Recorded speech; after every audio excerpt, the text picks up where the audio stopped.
Halo teman-teman, hari ini saya akan membahas 6 perusahaan pelayaran yang di-request oleh teman kita. Benar, ada 6 perusahaan saya bahas dalam satu video. Saya sudah melistkannya di dalam RT Bisnis ya. Kita bisa lihat di sini ada SMDR, ada HIS, ada PSSI, Nelly, Temas sampai Soci. Ini saya sudah urutkan dari yang paling menarik bagi saya ya, yakni SMDR, lalu yang kedua HIS, ketiga PSSI, keempat Nelly, kelima Temas, dan yang terakhir Soci yang paling kurang menarik bagi saya. Kita pertama bahas dulu yang paling bawah deh, yakni Soci. Ya, nama perusahaan ini adalah Soichi Lines Tbk dengan kode emiten SOCI atau Soci. Alasan saya menaruh Soci ini yang paling bawah karena dari valuasinya ini yang paling kurang menarik dari ke-6 perusahaan yang ingin saya bahas. Pertama kita lihat dulu dari pembahasan Soci ya, yang ada di bagian ya. Nah, Soci ini juga diterpa oleh kabar yang kurang mengenakan, yakni di sini kita bisa lihat kabar kurang mengenakan dialamatkan kepada Soci. Kabarnya ya, ini masih kabar sih. KPK menyelidiki terkait pengadaan 3 kapal motor penyeberangan di Provinsi Nanggro, Aceh Darussalam tahun anggaran 2019 sampai 2020 yang dikerjakan oleh PT Multi Ocean Shipyard anak usaha Soci. Masih dalam penyelidikan sih, dan kabarnya juga ini karena laporan daripada masyarakat sih. Jadi ya, ini salah satu kabar yang buruk.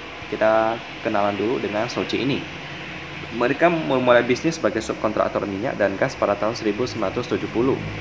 Lalu Soci Lines dibangun pada tahun 1977 dengan memusatkan kegiatan dalam aktivitas transportasi laut ya.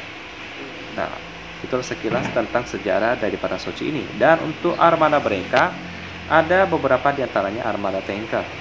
Lalu ada lagi PT Multi Ocean Shipyard yang tadi kita bahas ya. Itulah sekilas bisnis yang dijalankan oleh Soci ini, dari armada tanker sampai juga ada yang bagian kayak terminal gitu, dermaga. Kalau untuk prospeknya sih ya pasti dibutuhkan sih, karena ini juga berhubungan dengan logistik yang dibutuhkan dalam transaksi antar pulau secara nasional maupun internasional. Jadi pastinya diperlukan oleh orang banyak. Selanjutnya kita lihat dulu sedikit tentang Soci ini ya. Dari pemegang sahamnya dulu deh. Porsi masyarakatnya sih aman sebesar 20%, lalu PT Soichi Group. Nah, ini yang tadi saya bilang ada berita kurang mengenakan ya, dimana proyek anak usahanya diperiksa KPK karena kabar laporan daripada masyarakat.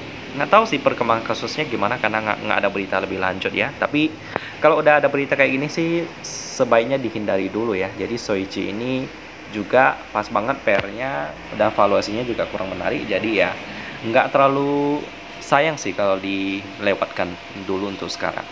Nah, ini pembahasan tentang Soci terlebih dahulu. Selanjutnya kita akan membahas yakni Temas di posisi kelima. Ya, dengan nama perusahaan Temas Tbk dengan kode emiten TMAS atau kita panggil Temas. Kita ini bisa dipindahkan nggak ya? Oh, bisa ya. Kita pindahkan di sini. Lalu selanjutnya ada Temas. Temas ada di sini ya. Oh, ini digabungkan sih, salah berarti, tapi nggak apa-apa deh. Kita langsung aja pindah ke Temas, berita Temas ya. Kita lihat dulu sejarah daripada Temas ini. Mereka pertama kali didirikan pada tanggal 12 Juni 1993. Ini masih lebih muda dengan fokus utama pada jasa persewaan kapal. Temas ini bidang usahanya itu lebih kebanyakan di dalam nasional sih, nggak sampai terlalu banyak di internasional ya. Bisa kita lihat di sini bahwa layanan mereka cakupan areanya itu masih di daerah Indonesia, kebanyakan di sini. Karena di pasar Indonesia aja masih cukup bagus bagi mereka. Ya, lalu dalam kapal mereka itu ada beberapa diantaranya kita bisa lihat di sini kapal. Armada mereka di sini ya, ada banyak banget. Lalu selanjutnya alat-alat mereka dari kapal dan juga alat dongkrak dan lain-lain seperti ini ya. Ini ukuran 20, lalu ini yang ukuran 40 feet gitu. Lalu ada lagi ukuran 40 yang open top ya. Selanjutnya ada lagi ISO tank sampai flat rack. Juga peralatan pendukungnya ada forklift untuk logistik, lalu ada lagi lift truck, lalu ada lagi ridge stacker, lalu LPG crane, rubber tire gantry, lalu ada lagi HMC harbor mobile crane, sampai square crane container. Itulah sekilas tentang bisnis daripada Temas ini ya. Ini kalau kita lihat-lihat sih lebih lengkap lagi daripada Sochi. Kalau Sochi kan itu lebih ke kapal, perkapalan, dan juga dermaga terapi. Untuk Temas ini dia benar-benar ahli di bidang kontainer ya. Jadi bukan hanya untuk komoditas seperti batu bara, lalu nikel, tapi mereka benar-benar untuk produk kontainer. Jadi cukup lengkap. Untuk prospeknya sih bagus sih. Selanjutnya kita lihat dulu pemegang saham daripada Temas ini ya. Kita bisa lihat di sini dengan porsi masyarakatnya 19%, cukup aman. Dengan PT Temas Lestari memegang 80%. Kalau kita baca di sini sih aman ya. Jadi Temas ini dari sisi hukumnya sih aman. Selanjutnya kita lihat dulu dari fundamental. Tadi Sochi tidak saya bahas lagi karena salah satu kriterianya sih nggak terlalu nggak lolos ya yang bidang hukumnya. Tapi untuk Temas ini gimana? PR-nya 15 kali. Nah, ini nggak lolos sih, udah terlalu mahal. PBV-nya juga udah 7 kali lipat. Dengan operating profit margin 16%, nice, net profit margin 20%, cukup tebal. Dengan quick ratio-nya 102%. Lalu dengan turnover pada hari ini sebesar 8,46 M. Ini Temas nggak lolos sih, karena ada satu kriteria yang nggak lolos ya. Ini PR-nya masih di atas 10 kali. Jadi ya otomatis Temas ini nggak lolos. Lalu selanjutnya yang akan kita bahas yang ke posisi yang keempat, yakni adalah Nelly. Ya, kita bahas dulu Nelly ini di dalam sini ya. Bukan, lupa lagi. Nah ini dia. Dengan nama perusahaan pelayaran Nelly Dwi Putri Tbk dengan kode emiten NELY atau kita panggil Nelly. Pertama kita lihat dulu sejarah daripada Nelly ini. Bergerak di bidang jasa dan konsultasi pelayaran. Didirikan dan mulai beroperasi secara komersial pada tahun 1977 dan berkedudukan di Jakarta. Lalu pada tahun 89 memperluas bidang usahanya dengan menyediakan jasa angkutan laut menjadi agen pelantara dan pencari muatan, penyewaan kapal, dan jasa penunjang angkutan laut lainnya. Lalu untuk bidang bisnis mereka, jenis usahanya ada jasa pelayaran dan juga ada jasa pemeliharaan perbaikan kapal. Ini sih fokus ke perkapalan ya. Ini masih kurang lengkap dibandingkan Temas, tapi kenapa mereka bisa ke posisi 4? Kita lihat dulu profilnya. Dengan pemegang saham masyarakat 9%, ini masih standar ya, masih aman. Dengan PT Haskoya Jaya Abadi sebesar 84%. Kalau kita baca di sini sih juga aman-aman aja. Selanjutnya kita lihat dulu fundamental daripada Nelly ini. Dengan PR 13,91 kali, ini udah mahal. Dengan operating profit margin, net profit margin 25%, dengan cash rasionya 157%, ini juga aman. Dengan turnovernya nggak sampai 1 M sih. Jadi ada dua kriteria yang nggak lolos daripada Nelly ini. Yang pertama dari turnover, yang kedua yakni adalah PR-nya. Jadi otomatis Nelly ini meskipun menduduki posisi keempat, masih belum layak untuk dimasukkan ke dalam watchlist. Udah ada 3 saham. Dan ketiga-tiganya masih belum dapat masuk ke dalam list. Selanjutnya PSSI. Kita lihat dulu PSSI ini di sini ya. Dengan nama perusahaan Perita Samudra Shipping Tbk dengan kode emiten BSSI. Kita lihat dulu sejarah daripada PSSI ini. Ya, pertama kita lihat di sini sejarahnya. Ini lumayan menarik karena mereka berdiri pada tahun 2007. Masih cukup mudah menyediakan solusi logistik dan transportasi laut kepada perusahaan-perusahaan pertambangan batubara di Indonesia ya. Sebelumnya Nelly itu kan merupakan salah satu perusahaan yang paling tertua di bidang pelayaran, tapi untuk PSSI ini masih muda banget. Ya, kita lihat dulu pelayanan apa yang disediakan oleh PSSI ini. Tadi sempat di-mention ada batubara ya. Memiliki 87 unit kapal terdiri dari 39 unit kapal tunda, 39 unit tongkang, lalu ada 3 unit floating loading facility dan 6 unit kapal kargo curah.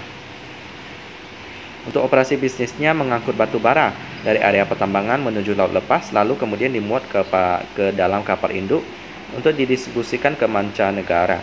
Pengangkutan batu bara juga dilakukan dari pelabuhan ke pelabuhan. Ya, lalu ada lagi rute antar pulau.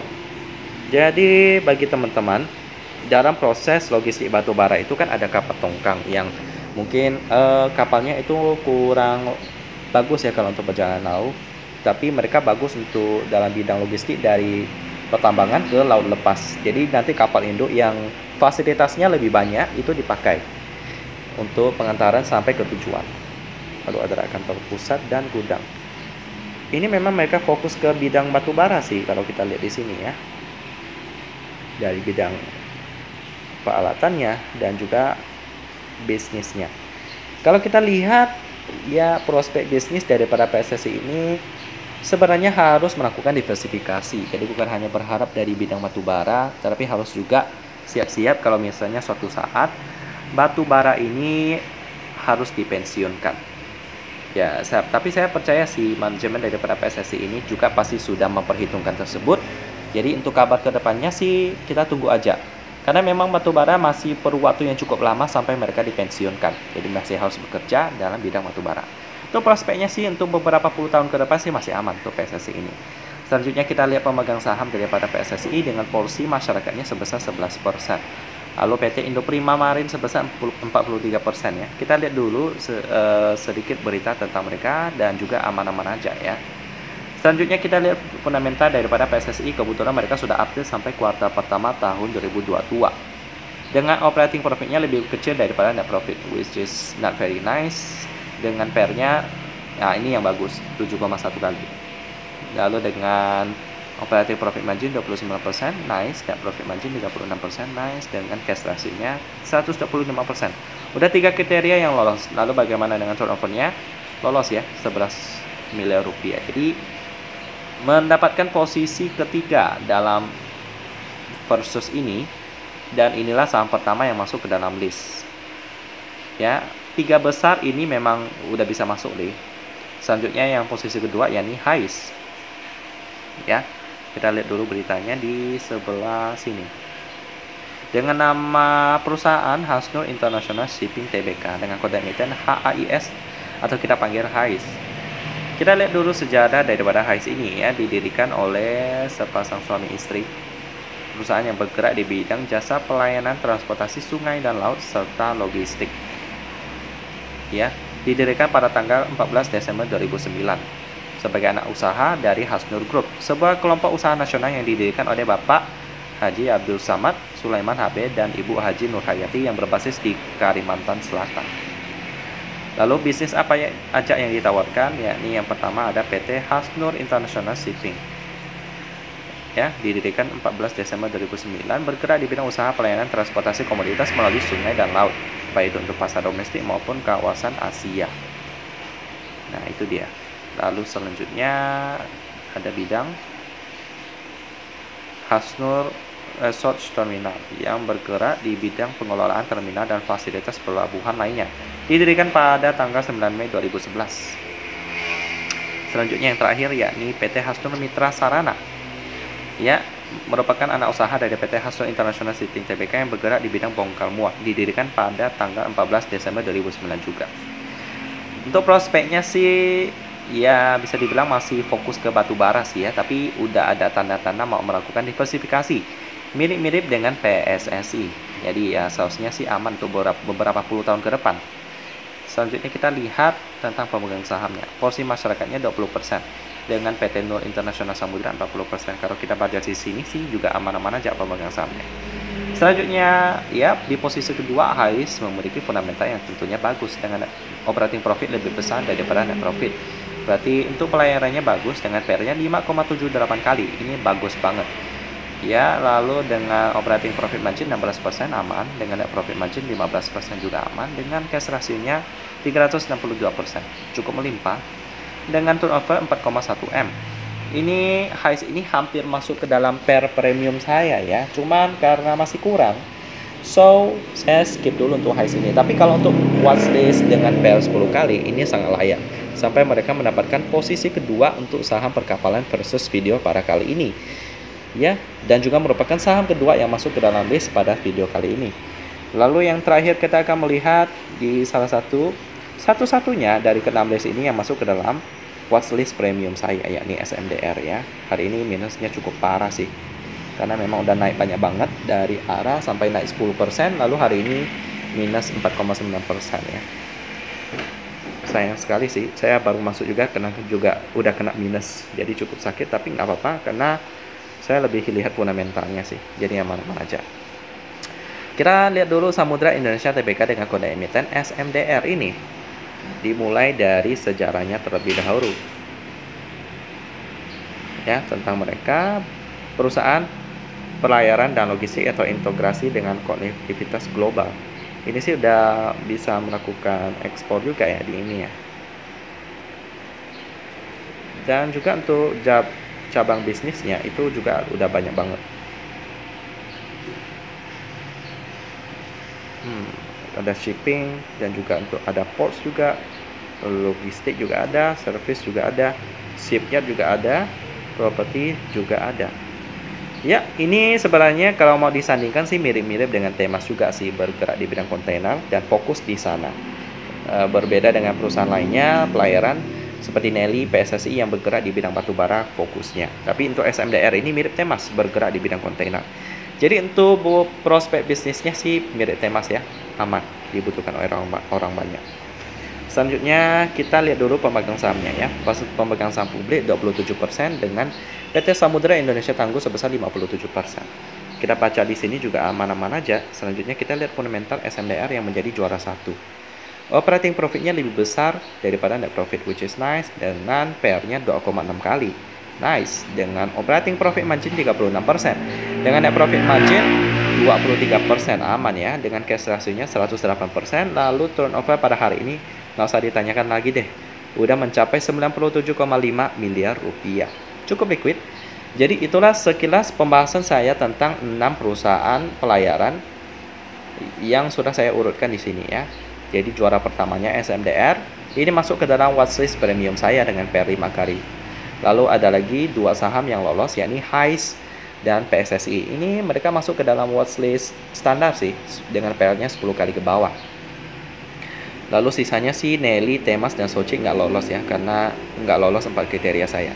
Jadi kalau teman-teman ingin invest, saya sarankan 3 perusahaan ini aja ya, SMDR, HICE, dan PSSI. Sisanya sih jangan deh, mending pilih tiga ini ya.